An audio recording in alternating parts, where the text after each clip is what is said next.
ওসমান হাদির জন্য যখন পুরো দেশ কাঁদছে তখন এই শোকের আবহে অনেকে মেতেছে নতুন খেলায়।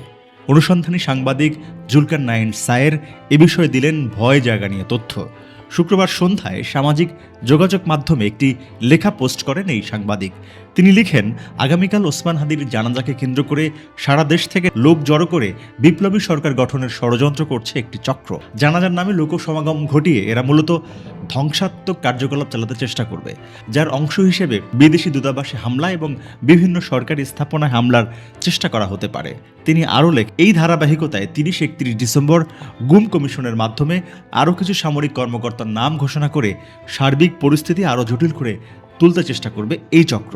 গুম এবং খুনের মতো নিন্দনীয় অপরাধের সাথে জড়িতদের যথাযথ বিচারের কোনো বিকল্প নেই জানিয়ে তিনি বলেন, তবে দেশের রাজনৈতিক পরিস্থিতি বিবেচনায় নেওয়া উচিত। এছাড়াও গুম কমিশনের বিভিন্ন ইন্টারভিউতে কমিশনের সদস্য নয় এমন ব্যক্তি খন্দকার রাকিব বিভিন্ন ব্যক্তির জেরার সময় উপস্থিত থেকে ভিডিও করেছেন মর্মে জানা যায়। তিনি কার অনুমতিতে, ঠিক কোন ক্যাপাসিটিতে সেখানে উপস্থিত ছিলেন এবং কী উদ্দেশ্যে ভিডিও ধারণ করেছেন সেটা জানা গুরুত্বপূর্ণ। বাংলাদেশের এমন বিপদে কারা পেছন থেকে এমন ষড়যন্ত্রে লিপ্ত তা অবশ্য বলেননি জুলকার নাইন সায়ের।